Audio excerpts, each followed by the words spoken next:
রাধে রাধে। আমরা জটিলা কুটিলার ভবনে এসে গেছি। রাধে রাধে। সবাই চলে আসুন। আমরা বর্তমানে কোথায় এসে পৌঁছেছি? যাবট। যাবট। আপনারা যাবটের নাম শুনেছেন? যাবট এটা রাধারানীর শ্বশুর বাড়ি। রাধারানীর শ্বশুর বাড়ি যাবট।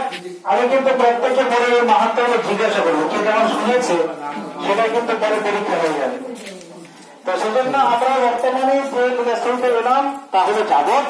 এটি হলো রাধারানীর শ্বশুর বাড়ি। আয়ান ঘোষের নাম ব্যক্তি দিয়ে শুনেছেন। রাধারানীর বিয়ে হয়েছিল আয়ান ঘোষের সঙ্গে, তাই না? তো এই আয়ান ঘোষ তো ইনি পূর্বজন্মে তপস্যা করেছেন নারায়ণে। তো তপস্যা করতে নারায়ণ সন্তুষ্ট হয়ে কি বর লাগবে না, প্রভু এই বর দেন আপনার পত্নীকে যেন আমি পত্নীতে পেতে পারি। হ্যাঁ, আপনার ঘরণীকে যেন আমি পত্নীতে পেতে পারি। তো ভগবান বললেন তথাস্তু, হবে, পরের জন্মে নিশ্চিত পাবে। পরবর্তী জন্মে ওই আয়ান ঘোষ হয়ে এলেন আর পত্নী অর্থাৎ ভগবানের পত্নী রাধারানীকে উনি নিজের পত্নীতে পেলেন। তবে যেহেতু তিনি নারায়ণের ঘরের ঘরেনি দক্ষিণী, তার অংশ রাধারানীকে তো আর সাধারণ মনুষ্য হতে লাভ করা, পত্নী হতে লাভ করা সম্ভব নয়। তা ভগবান কথা দিয়েছেন, সেজন্য কথা রাখলেন, বিয়ে হল। কিন্তু আয়ান ঘোষ নতুন সুখ ছিলেন, রাধারানীকে স্পর্শ পর্যন্ত করতে পারেননি। এই জন্য ভগবানের কাছে যে যেমন চায় তার প্রার্থনা পূরণ হয়। চেয়েছেন, পূরণ হয়েছে, কিন্তু একটা মনুষ্য জীব হয়ে সেহেতু রাধা ঠাকুরের দিকে কখনোই ঘরটি করা যায় না। আমাদের প্রার্থনা নিশ্চয়ই থাকবে ভগবানের কাছে, তবে সেটা সৎ প্রার্থনা থাকবে, অসৎ যেন না হয়।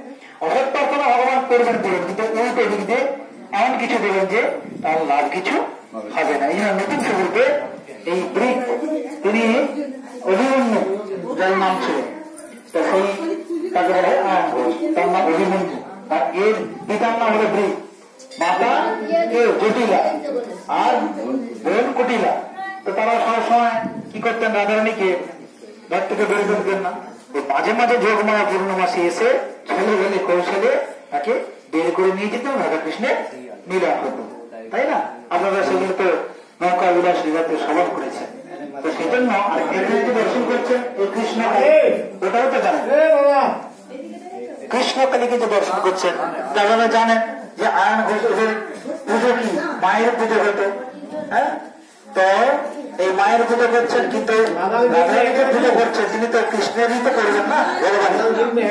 তো সকলে দেখছে কালীর পুজো হচ্ছে, সেখানে আরাধ্য দেবতা দেবী কালী দাঁড়িয়েছে, কিন্তু রাধারানী দেখছেন না, ওই কালীর ভিতর থেকে কৃষ্ণ প্রকটিত হয়েছে। ওরা দেখছে কালী, এটা দিন, আর রাধারানী দেখছেন কৃষ্ণ। সেই কৃষ্ণ কালীর মধ্যে আপনারা এখানে রাখা হয়েছে। আর এই দিকটাতে আয়ান ঘোষ মল্লিকা অধিকারী রাখা হয়েছে। আর ভেতরে বিগ্রহ আছে দেখতে পাইনি।